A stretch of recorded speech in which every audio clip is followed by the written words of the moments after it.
नमस्कार दोस्तों, OCN network में आपका स्वागत है। मैं हूं ओमकार चौधरी। मल्लिकार्जुन खड़गे बृहस्पतिवार को पुणे में थे। बाकायदा प्रेस कॉन्फ्रेंस करनी पड़ी और प्रेस कॉन्फ्रेंस करके उन्होंने सवाल पूछा कि साहब, अमित शाह जो कह रहे हैं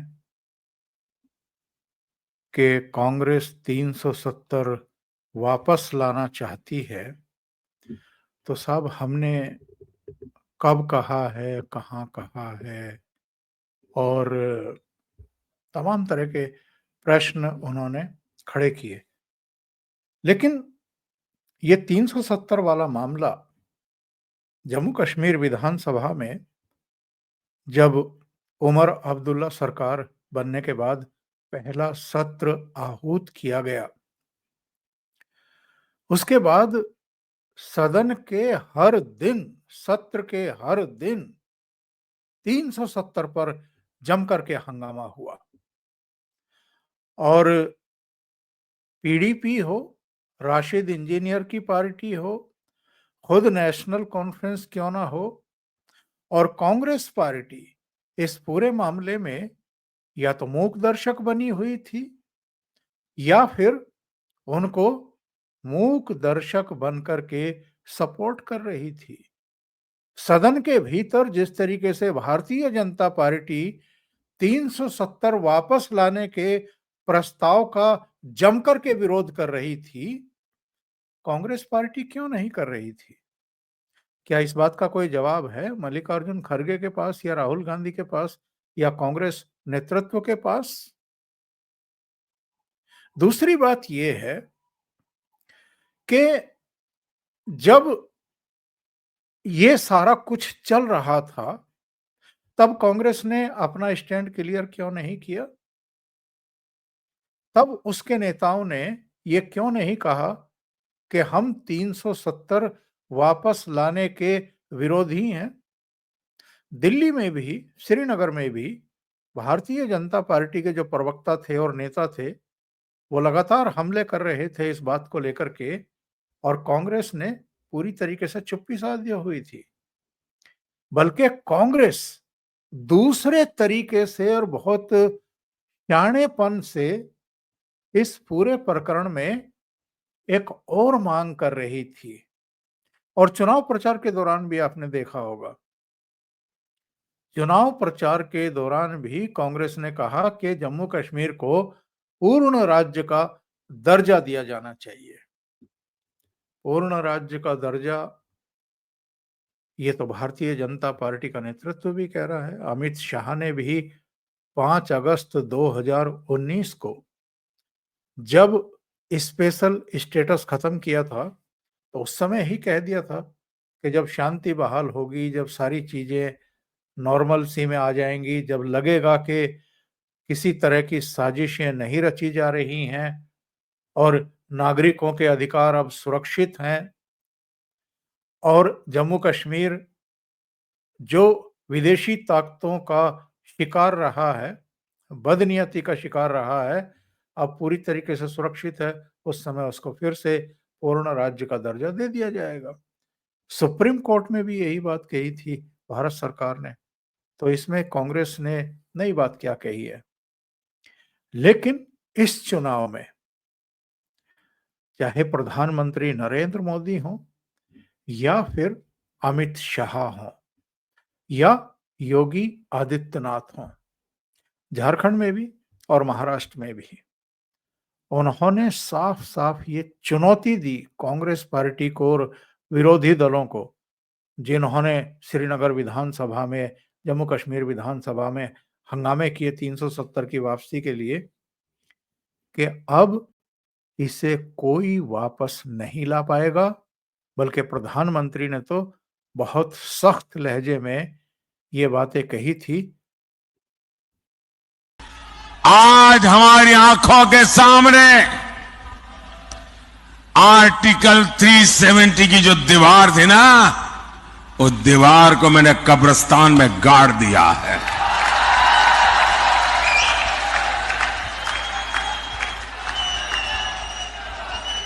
और जो सपने संजो रहे हैं कि वे कभी 370 से पुनर्जागरण करेंगे, फिर से लगाएंगे, वो कान खोल करके सुन ले। ये विरासत मामूली विरासत नहीं है। दुनिया की कोई ताकत दोबारा 370 नहीं ला सकती है। ये तो प्रधानमंत्री नरेंद्र मोदी ने कहा, और अमित शाह ने क्या कहा?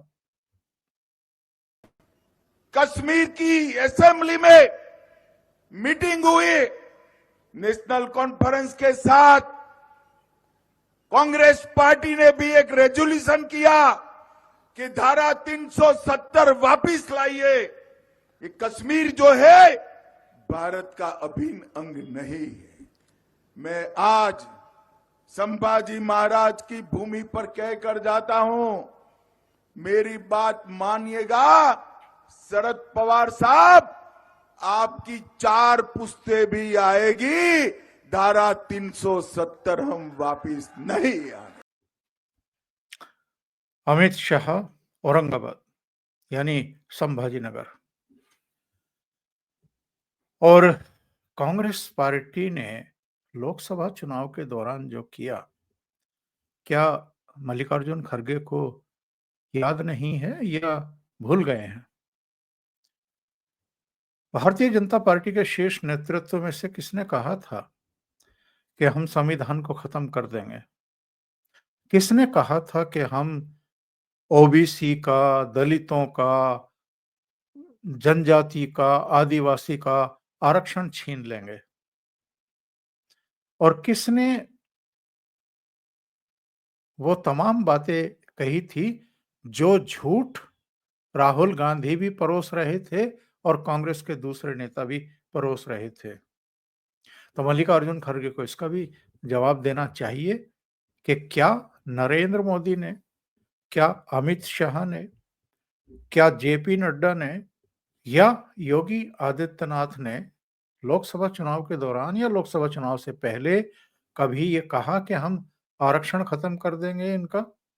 कभी कहा था कि हम संविधान को खत्म कर देंगे या बदल देंगे? कभी नहीं कहा।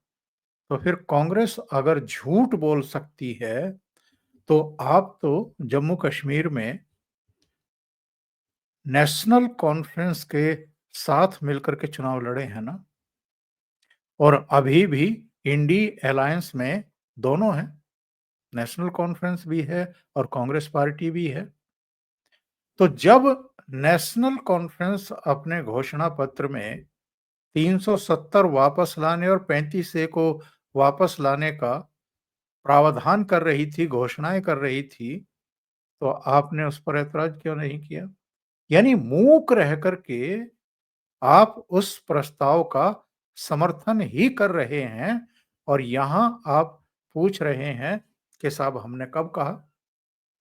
दूसरी बात, अगर इसी चुनाव पर आ जाएं, वैसे तो आप अपने आप को सेकुलर कहते हैं, धर्मनिरपेक्ष कहते हैं, भारतीय जनता पार्टी को आप सांप्रदायिक पार्टी बताते हैं, लेकिन आपकी नाक के नीचे और आपके इशारे पर ये जो आपके सज्जाद नोमानी हैं, वो बार-बार प्रेस कॉन्फ्रेंस करके भारतीय जनता पार्टी को हराने और एमवीए के घटक दलों के प्रत्याशियों को जिताने की अपील क्यों कर रहे हैं?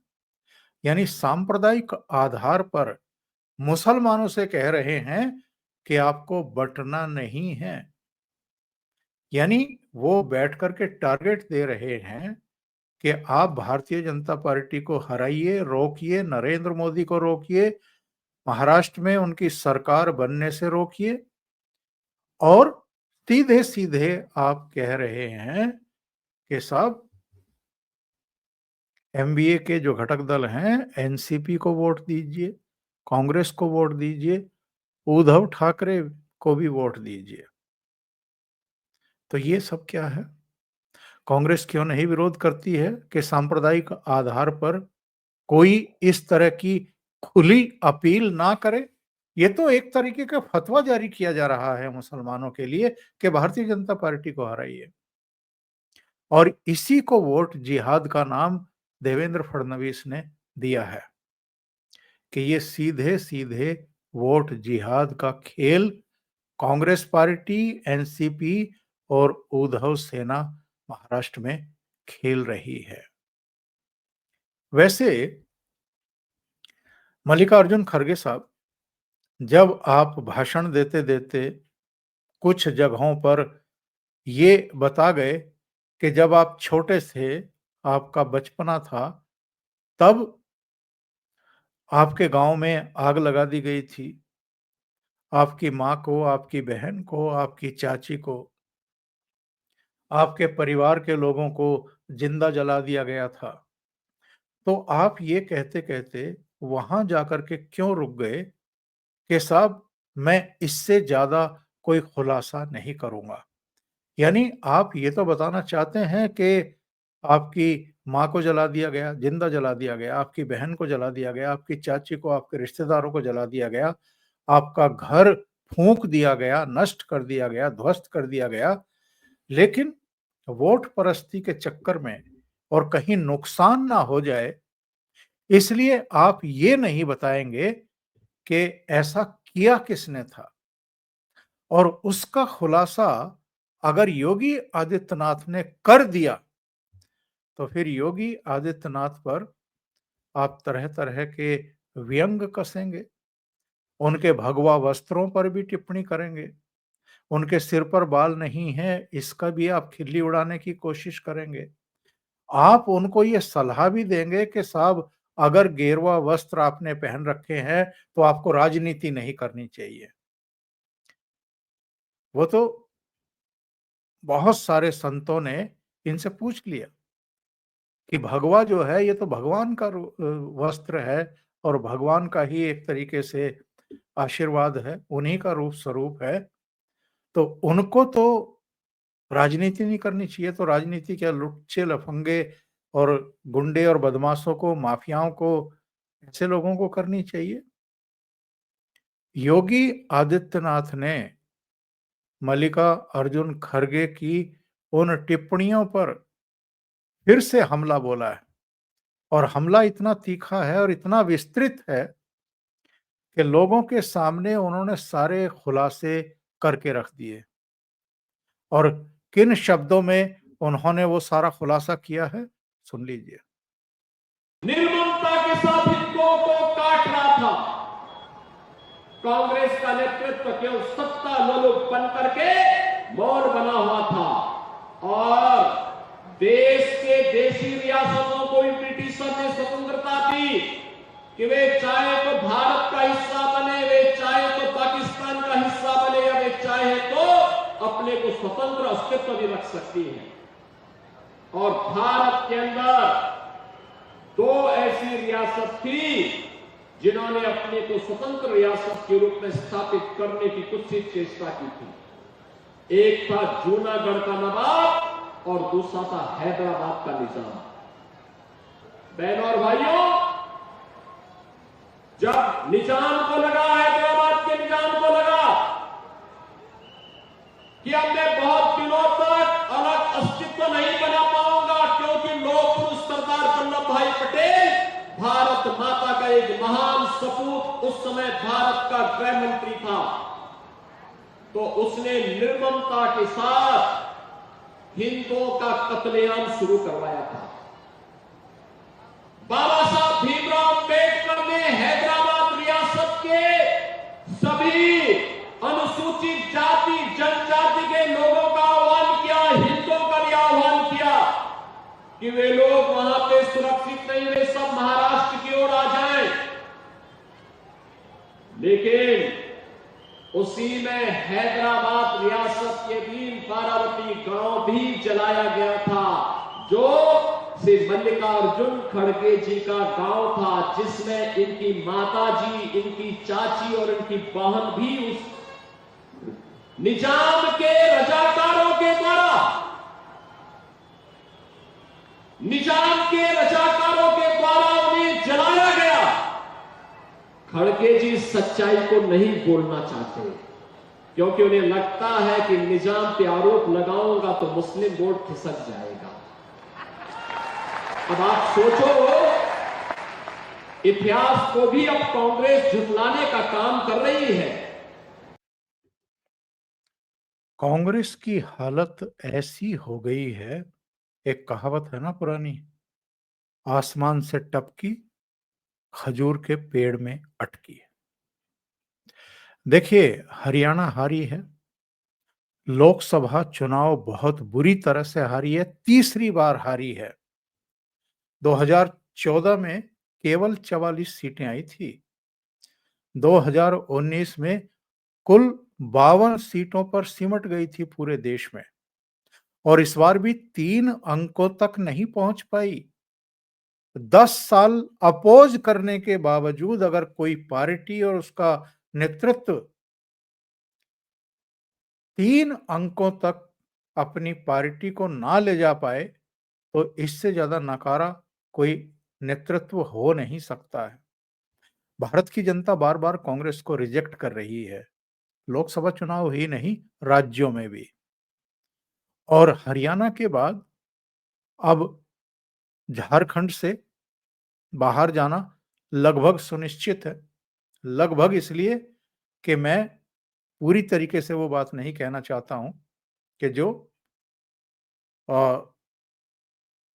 थोड़े एथिक्स होते हैं मीडिया के, उनका पालन करते हुए, वरना तो झारखंड से सफाया ही होने जा रहा है अगर मैं सही कहूं तो।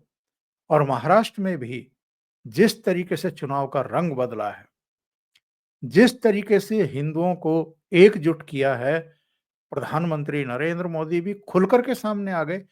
पहले कांग्रेस दबे छुपे तरीके से ये सारे सांप्रदायिक खेल करती थी और ध्रुवीकरण कराती थी और मुस्लिम तुष्टीकरण करती थी। जब उसने कोई पर्दा रखा नहीं और उसके पक्ष में फतवे जारी कर रहे हैं सज्जाद नोमानी बैठ करके, और दूसरे लोग खुलकर के सामने आ गए हैं कि भारतीय जनता पार्टी को हराओ और मुसलमान एकजुट होकर के उद्धव ठाकरे, एनसीपी, शरद पवार और कांग्रेस के पक्ष में वोट करो, तो फिर भारतीय जनता पार्टी का नेतृत्व दबे छिपे स्वर में बात क्यों करे? उन्होंने भी खुल करके बात करनी शुरू कर दी है। हालांकि शुरुआत प्रधानमंत्री नरेंद्र मोदी ने लोकसभा चुनाव में ही कर दी थी, लेकिन अब तो पूरी तरीके से योगी आदित्यनाथ तो कह रहे हैं कि भाई एक बार आर पार की हो ही जाए ना। तुम लोगों में कितनी ताकत है, यानी वोट परस्ती में फंस करके तुम लोग जो खेल खेल रहे हो, तो तुम में कितनी ताकत है, और जो हिंदू आबादी है उनमें कितनी ताकत है, एक बार फैसला हो जाए। अध्यक्ष श्री मल्लिकार्जुन खड़गे जी अनावश्यक रूप से मेरे ऊपर लाल पीले हो रहे हैं, गुस्से में हैं। खड़गे जी, मेरे ऊपर गुस्सा मत करिए, मैं तो आपकी उम्र का सम्मान करता हूं। आपको गुस्सा करना है तो निजाम पर करिए, हैदराबाद के निजाम को, जिस हैदराबाद के निजाम के रजाकारों ने आपके गांव को जलाया था, हिंदुओं की निर्मम हत्या की थी, आपकी पूज्य माता को, आपकी बहन को, आपके परिवार के सदस्यों को जलाया था। इस सच्चाई को देश और दुनिया के सामने रखिए। जब भी बटेंगे तो गणपति पूजा पे हमला होगा। जब भी बटेंगे लव जिहाद और लैंड जिहाद के नाम पर यहां की जमीनों पर भी कब्जा होगा, बेटी की सुरक्षा भी खतरे में पड़ेगी। जब भी पटेल होंगे तो ये गुंडे कालनेमी बन करके अलग अलग रूपों में जाकर के गुमराह करने का प्रयास करेंगे। जो भी होना है आर पार होना है।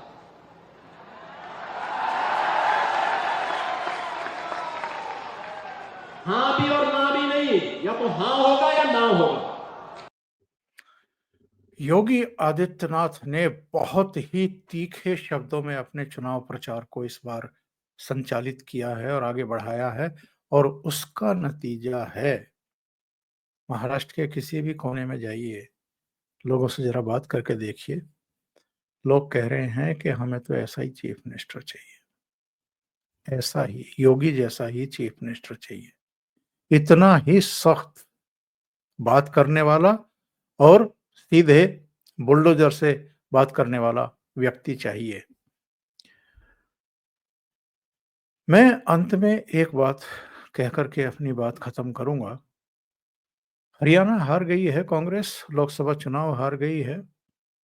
झारखंड और महाराष्ट्र में भी अगर वही दशा को प्राप्त हुई तो आप जरा अंदाजा लगाइए कि ये जो एरोगेंसी हमें लोकसभा के भीतर और संसद के बाहर राहुल गांधी की और कांग्रेस के नेताओं की और विपक्ष के भी कुछ नेताओं की दिखाई दे रही थी, और जिस तरीके से वो फेक नैरेटिव बनाने की कोशिश कर रहे थे प्रधानमंत्री नरेंद्र मोदी के खिलाफ, कि जैसे वो तो चुनाव हार गए हों और ये लोग जीत गए हों। इनकी क्या हालत होने वाली है 25 नवंबर से संसद का सत्र जब शुरू होगा, तब इनके चेहरे कैसे देखने लायक होंगे। और जो राहुल गांधी केवल 99 सीट जीत करके पूरे विपक्ष पर सवार हो गए थे सदन के भीतर, जो दूसरे गैर भाजपा दल थे या विरोधी दल थे, उनके सांसदों को जिस तरीके से ये हाँकने की कोशिश कर रहे थे, वो अब ये नहीं कर पाएंगे। और भाजपा विरोधी प्रधानमंत्री नरेंद्र मोदी के विरोध में राजनीति करने वाले भी अब राहुल गांधी की उस तरह की एरोगेंसी, उस तरह का अहंकार और एक तरफा डोमिनेट करने की प्रवृत्ति को सहन नहीं करेंगे। अभी के लिए इतना ही। बहुत बहुत धन्यवाद। अगर आपको ये चैनल और इसके कंटेंट पसंद आ रहे हैं तो लाइक करें, कमेंट करें, वीडियो को शेयर भी करें। अभी तक अगर आपने ये चैनल सब्सक्राइब नहीं किया है तो सब्सक्राइब कर लें, साथ में लगे बेल आइकॉन को दबाना ना भूलें, ताकि आगे आने वाले वीडियो और उनके नोटिफिकेशन आप तक पहुंचते रहें। आप चैनल को अगर कंट्रीब्यूट करना चाहते हैं तो नीचे लिंक दिए गए हैं, वहां आप कंट्रीब्यूट कर सकते हैं। नमस्कार।